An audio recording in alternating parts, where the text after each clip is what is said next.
오늘의 주치 수월 한방병원 이종현 원장 나와 있습니다. 안녕하십니까? 안녕하세요. 안녕하세요. 수월 한방병원 이종현 원장입니다. 네, 반갑습니다. 먼저 허리 디스크 얘기를 하기 전에 디스크라는 게 척추의 어디에 위치하는지 어떤 부위를 말하는지 헷갈려하는 분들이 간혹 또 계십니다. 네. 그래서 디스크의 위치와 기능에 대해서도 설명해 주시죠. 네, 우리 척추는 딱딱한 뼈가 수직으로 쌓여 있는 구조인데 그 뼈와 뼈 사이마다 층층이 끼어 있는 것이 바로 디스크, 즉 주간판입니다. 위치로 보면 척추뼈가 직접 부딪히지 않게 중간에서 완충지대 역할을 하고 있습니다.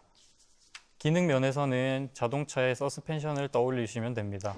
우리가 걷거나 뛸 때 온몸으로 흡수되는 충격을 디스크가 대신 흡수해주고 척추 앞뒤 좌우로 부드럽게 유연하게 움직일 수 있도록 도와줍니다. 이 디스크 덕분에 우리가 딱딱한 뼈를 가지고도 부드러운 곡선을 그리면서 움직일 수 있는 것입니다. 네. 그럼 말씀하신 대로 디스크를 추간판이라고 하고 이 허리 디스크는 추간판 탈출증이라고 하는 건데요. 네. 그러면 추간판 내부에 있는 무언가가 탈출했다 이런 뜻인가요? 네, 맞습니다. 추간판 탈출증, 추간판이 탈출했다는 뜻이 될 텐데 추간판 내부에 말랑한 수액이 질긴 섬유륜을 뚫고 나오면서 척추관으로 삐져나온 상태를 말합니다. 단순히 튀어나온 것으로 아픈 게 아니라 탈출한 수액이 그 곁을 지나가는 다리로 가는 신경을 압박하거나 흘러나온 수액에서 발생한 염증 물질이 신경에 닿으면서 극심한 통증과 저림을 유발하는 질환입니다. 즉, 충격 흡수 장치가 터져서 주변에 민감한 신경을 건드리고 있는 상황이라고 이해해 주시면 될 것 같습니다. 그러면은 이 정상적인 디스크하고 추간판의 어떤 수액이 탈출한 거죠. 나와 있는 그런 디스크랑 좀 차이가 많은지 좀 궁금하거든요. 이게 어떻게 다른지 비교해 주시면 좋을 것 같습니다. 정상적인 디스크는 척추뼈 사이에 척추관을 침범하지 않는 형태로 잘 자리 잡고 있습니다. MRI를 보면 하얗고 맑은 형태로 신경관에 충분한 공간을 확보하면서 유지하고 있습니다. 반면 탈출된 디스크는 수분이 빠져나가서 검게 변하거나 모양이 찌그러지면서 뒤쪽 신경관을 압박하고 있습니다. 이렇게 신경이 눌리는 정도와 방향에 따라서 환자분이 느끼는 통증이나 강도, 부위가 결정될 수 있습니다. 네. 그런데 이 허리 디스크가 단순히 한 단계, 한 가지 상태가 아니라는 얘기를 들었습니다. 진행 단계에 따라서, 정도에 따라서 여러 단계로 나뉜다는 얘기를 들었는데 단계별 증상이 어떻게 되는지도 궁금합니다. 네. 허리 디스크는 수액이 탈출된 정도에 따라서 팽윤, 돌출, 탈출, 격리 4가지 순서로 나뉩니다. 1단계의 팽윤은 탄력을 잃은 추간판이 척추관 쪽으로 튀어나온 것을 말합니다. 섬유륜 파열은 동반하지 않지만 일반적으로는 디스크 단계에 포함시키는 경우가 많습니다. 두 번째 단계인 돌출은 섬유륜 파열을 동반하여 수액이 이탈했지만 외부로는 노출되지 않은 상태를 말합니다. 돌출된 디스크가 신경근을 압박해 다리 저림 증상을 동반할 수 있습니다. 세 번째 단계의 탈출은 섬유륜을 뚫고 수액이 완전히 밀려 나온 상태로 극심한 통증과 방사통을 동반합니다. 보통은 돌출보다 더 극심한 통증을 호소하고요. 마지막 4번째 단계인 격리는 터져 나온 수액이 완전히 분리되는 경우입니다. 네, 격리된 디스크의 위치에 따라서 증상의 편차가 큰 편이라 통증이 크지 않을 수도 있지만 신경마비 위험은 더 커집니다. 단계가 올라갈수록 치료기간이 길어지기 때문에 초기에 증상을 잡는 것이 매우 중요합니다. 네 가지의 단계별 증상을 짚어주셨습니다. 그러면 이렇게 허리 디스크와 더불어서 척추 질환의 양대 산맥으로 불리는 게 바로 척추관 협착증이잖아요. 두 질환의 증상이 비슷해서 서로 굉장히 오해하기 쉽다, 헷갈린다 이런 반응이 많은데 이게 어떻게 좀 비슷할까요? 두 질환 모두 척추관의 신경이 물리적 압박이나 신경 염증으로 인한 신경 자극을 동반한다는 점에서는 공통점이 있습니다. 일반적으로 두 질환 모두 요추 부위의 통증, 그리고 하지 저림, 근육 경련과 같은 하지 증상을 동반하게 됩니다. 네, 지금 말씀하신 증상은 정말 비슷한데 그럼 결정적으로 두 질환의 다른 점은 뭘까요? 결과적으로 신경관을 압박하고 염증으로 인해 신경 자극 증상을 일으키는 점은 동일하지만 그 주체가 다릅니다. 추간판 탈출증은 탈출된 추간판이 신경관을 막고 염증을 일으키는 질환이고 척추관 협착증은 퇴행 변화로 인한 좁아진 척추관 때문에 신경이 압박받고 염증을 일으키는 질환입니다. 협착증은 오래된 사용으로 배수관 자체가 좁아진 것, 추간판 탈출증은 어떤 원인으로 인해서 배수관 중간에 막힘이 생긴 것을 이해하시면 이해하시기가 쉽습니다. 따라서 호발 연령도 척추관 협착증이 추간판 탈출증보다 조금 더 높습니다. 허리를 숙이는 자세에서 추간판은 더욱 압력을 받고 척추관은 늘어나기 때문에 공간 확보가 용이해지는 측면이 있어서 숙였을 때 악화되면 추간판 탈출증, 호전되는 양상이면 척추관 협착증으로 볼 수 있습니다. 물론 두 가지 질환을 동반하는 경우도 많기 때문에 정확한 진단을 받으시는 것을 권해드립니다. 네. 또 저희가 자주 하는 얘기인데요. 네. 적을 알고 나를 알면 오, 백전백승이다라는 백승. 얘기를 많이 하거든요. 네. 우리 허리 디스크 어떤 원인으로 발생하는지 이유 좀 짚어주시죠. 가장 큰 원인은 잘못된 자세와 퇴행성 변화입니다. 추간판에 압박을 줄 수 있는 자세와 반복되는 운동으로 인해서 추간판이 탈출될 수 있습니다. 누워있을 때보다 앉아있는 경우 40% 정도 압박력이 증가하고 허리를 굴곡, 즉 숙이는 상태에서 각도가 증가할수록 추간판에 가해지는 압력이 커집니다. 그리고 연령이 증가하면서 수액과 섬유륜의 수분이 줄어들므로 탄력이 줄어들어서 압박에 의한 손상에 점점 취약해지게 됩니다. 앞서 비유한 것처럼 서스펜션 기능이 감소하기 때문에 더욱 유의해서 관리해야 합니다. 따라서 자세 교정으로 인한 압박력의 감소, 연령이 증가할수록 격한 움직임을 주의하는 것이 방법이 될 수 있습니다. 네. 연령이 상당히 중요하니까 중년층 이상인 분들은 이제 허리 디스크에 대해서 각별히 좀 주의를 하셔야 되겠습니다. 허리가 아프면은, 허리 디스크로 인해서 아프면은 단순히 허리만 아프다 이렇게 생각하는 분들이 많이 계신데 의외로 주변의 디스크 환자분들 보니까 허리만 아픈 게 아니라는 얘기를 많이 하시거든요. 맞아요. 구체적인 증상이 어떻게 됩니까? 네. 기본적으로는 허리가 뻐근하고 움직이기 힘든 요통, 그리고 여기에 추가적으로 방사통을 동반하게 됩니다. 탈출된 디스크가 어떤 신경을 눌리느냐에 따라서 통증 부위가 달라지게 되고요. 4번 요추신경이 눌리면 허벅지 앞쪽, 5번 요추신경이면 종아리 옆면과 엄지발가락, 1번 청골신경이면 발 뒤꿈치나 발바닥 쪽이 저리고 아프게 됩니다. 네. 환자분들은 전기가 오는 듯이 찌릿하다, 4살이 아닌 남의 살 같다, 혹은 화끈거린다 등의 다양한 감각 이상을 호소할 수 있고 다리가 뻐근하거나 경련이 자주 나는 등의 증상이 있을 수 있습니다. 특히 기침이나 재채기 혹은 배변 시처럼 복부에 압력이 가해질 때 통증이 번쩍하고 심해지는 것이 특징입니다. 그렇다면은 일상생활에서 모든 그 동작을 취할 때 그런 통증이 오니까 얼마나 불편할까 싶거든요. 그렇죠. 예, 그래요. 이건 허리 디스크다. 우리가 이렇게 단박에 좀 알아볼 수 있는 대표적인 증상 같은 게 좀 있을까요? 어떻습니까? 가장 정확한 진단은 MRI 검사를 하는 방법이지만 검사기기나 도구를 활용하지 않는 선에서 가장 범용적으로 해볼 수 있는 검사는 SLR, 하지 직거상 테스트입니다. 편하게 천장을 보고 누운 상태에서 무릎을 펴고 다리를 들어 올렸을 때 하지저림이 나타나고 내렸을 때 소실된다면 척추관의 압박을 의심해 볼 수 있습니다. 네. 다만 근육 유연성이 떨어지거나 기타 다른 이유로 위양성이 자주 나올 수 있는 검사이니 정확한 진단은 의료기관을 방문해서 진료받으시길 권해드립니다. 네, 또 통계 읽어주는 남자 통익남이죠. 네. 제가 또 귀중한 자료 하나 가져왔습니다. 뭔데요? 허리 디스크로 진료받는 환자분들이 연간 200만 명이 넘는다고 합니다. 그만큼 고생하시는 분들 정말 많다는 얘기인데 사실 제 주변에도 있거든요. 네. 예전에 말씀드렸던 것 같은데 제 친동생이 저보다 4살이나 어린데도 허리 디스크 진단을 받아서 치료도 하고 그런단 말이에요. 아이고야. 그래요? 그런데 이런 분들 특징이 걷기 운동을 정말 많이 하시더라고요. 오. 그래서 궁금합니다. 이 걷기 운동이 정말 허리 디스크에 도움이 되는 걸까요? 네. 걷기는 척추 주변 근육을 강화하는 측면에서 분명히 도움을 줄 수 있습니다. 하지만 언제 걷느냐가 중요합니다. 급성기로 통증이 너무 심할 때 억지로 걷는 것은 오히려 디스크를 더 자극해 증상을 악화시킬 수 있습니다. 급성기에는 우선 돌출된 추간판을 안정시키고 염증을 제거하는 치료를 먼저 해야 합니다. 이후 재활, 일상복귀 과정에서는 천천히 걷기 운동을 해주면 회복에 도움이 될 수 있습니다. 걷기 중 허리 통증과 방사통이 있을 때는 즉시 운동을 멈추셔야 합니다. 네. 태욱 씨 동생분이 오늘 방송은 꼭 보셨으면 좋겠다. 제가 보도록 시키겠습니다. 네, 도움이 될 네. 것 같아요. 꼭 보시길 추천드리고요. 네. 원장님, 그런가 하면 허리 디스크 환자들은요, 아유, 누워있는 게 훨씬 낫다더라 하는 분들이 계시고, 아유, 무슨 소리냐, 오히려 서 있는 게 훨씬 낫다더라 이런 분들도 계십니다. 어느 말이 맞는 걸까요? 네.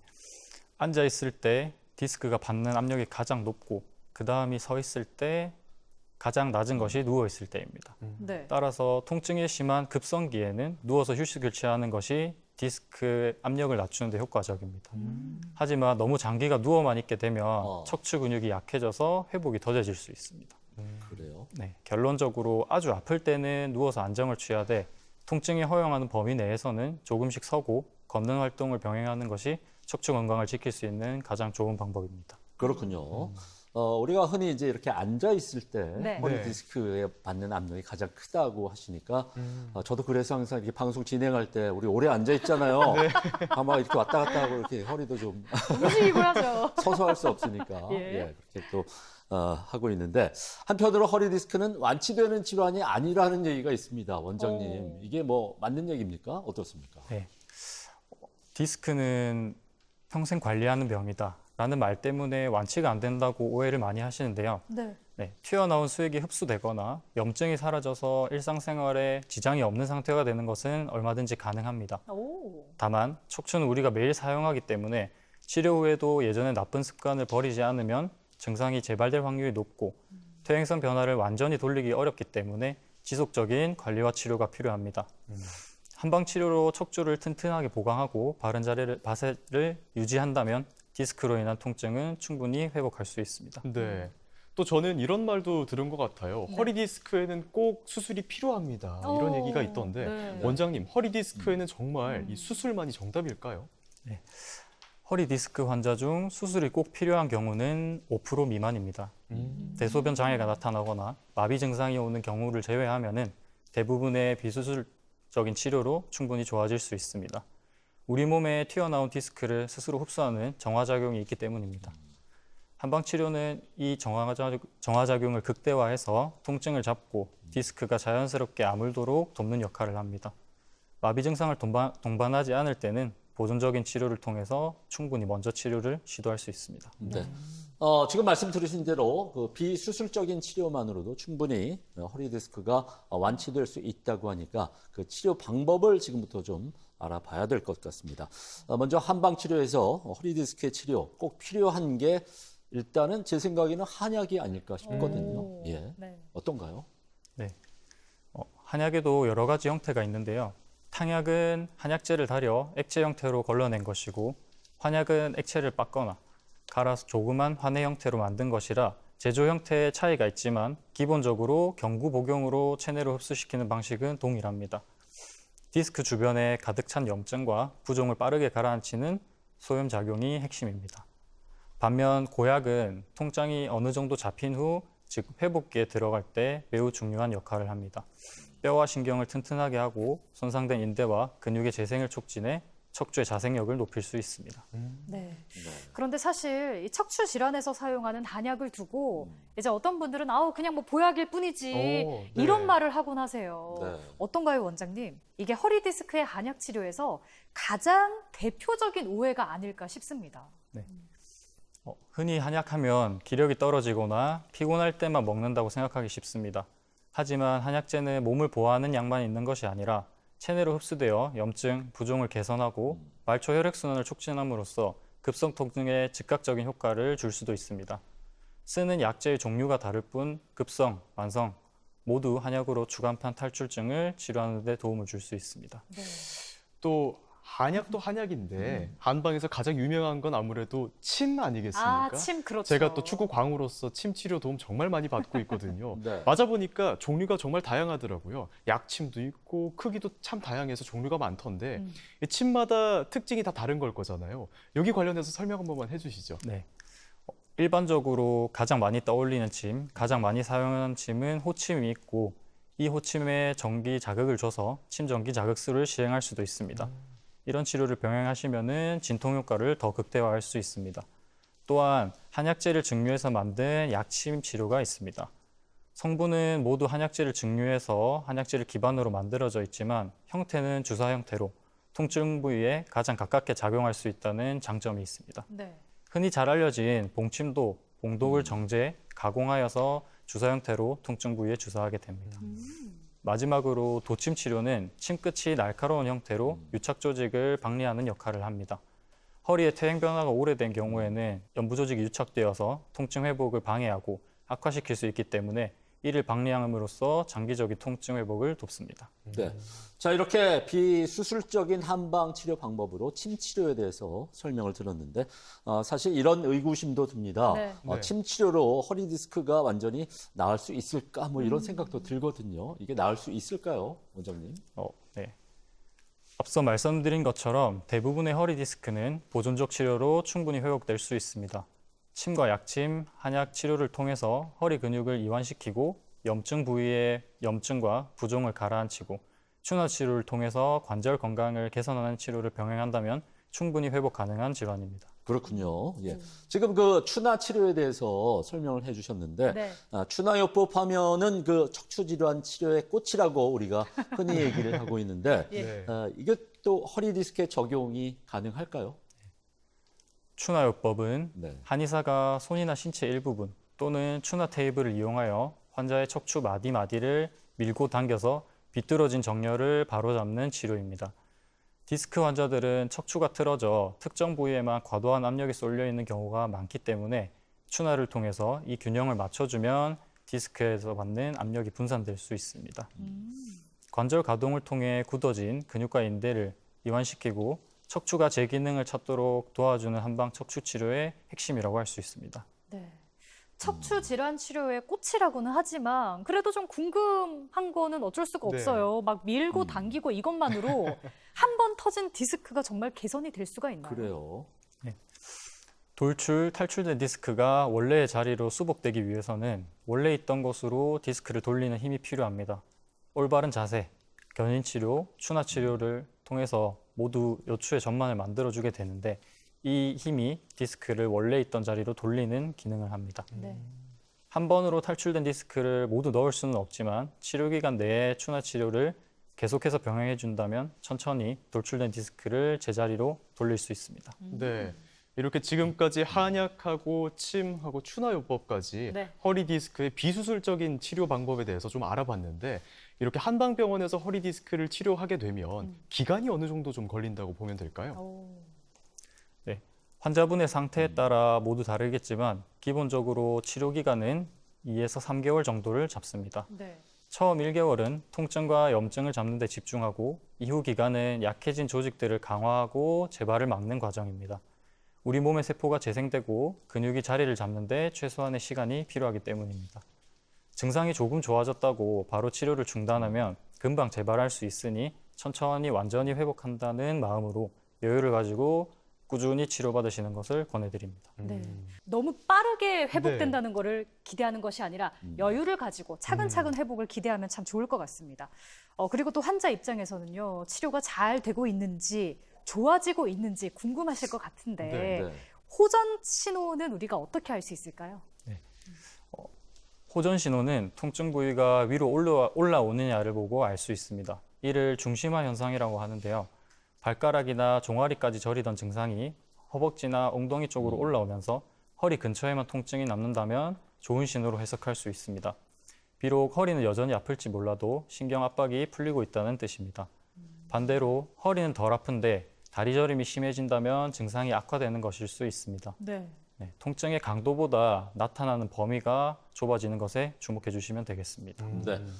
일단 이렇게 치료도 상당히 중요하겠지만 가장 또 우리가 궁금한 게 이걸 어떻게 관리를 해야 다시 안 아플까, 재발하지 않을까, 뭐 이런 부분이 아닐까 싶거든요. 네. 마지막으로 허리 디스크의 예방과 재발 방지를 위해서 생활 속에서 꼭 지켜야 되는 그런 여러 가지 관리 방법, 또 주의 사항들 좀 소개해 주세요. 가장 중요한 것은 요추 전만의 유지입니다. 앉아 있을 때는 허리 뒤에 쿠션을 받쳐서 허리가 굽지 않도록 하시고 50분마다 한 번씩은 일어나서 스트레칭을 해주시는 것이 좋습니다. 바닥에 앉는 좌식 생활은 디스크의 치명적이기 때문에 피하시는 게 좋습니다.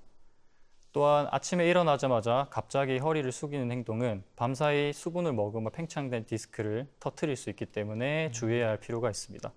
추간판 탈출은 겉보기에는 한순간에 탈출된 것처럼 보이지만 대부분의 경우에는 전조 증상을 보입니다. 점점 통증의 주기가 짧아지고 회복되는데 오랜 시간이 걸린다면 이는 몸이 보내는 경고 신호로 인식하셔야 합니다. 증상이 극심해졌을 때보다 이런 경우 미리 관리하고 치료한다면 진행을 막을 수 있으니 적절한 자세와 치료를 병행해 주시면 좋을 것 같습니다. 네. 자, 허리 디스크는 단순히 우리가 참고 넘길 만한 그런 문제는 아닙니다. 척추가 우리 몸의 중심축인 만큼 우리 일상 전체 삶의 균형까지 무너뜨릴 수 있기 때문인데요. 오늘 살펴드린 한방적인 접근이 허리 디스크의 통증을 이해하고 돌보는데 많은 도움이 됐으면 참 좋겠습니다. 지금까지 도움 말씀의 수월 한방병원 이종현 원장님이었습니다. 감사드립니다. 네, 고맙습니다. 네, 고맙습니다. 그리고 두 분도 수고 많았습니다. 건강하세요. 네.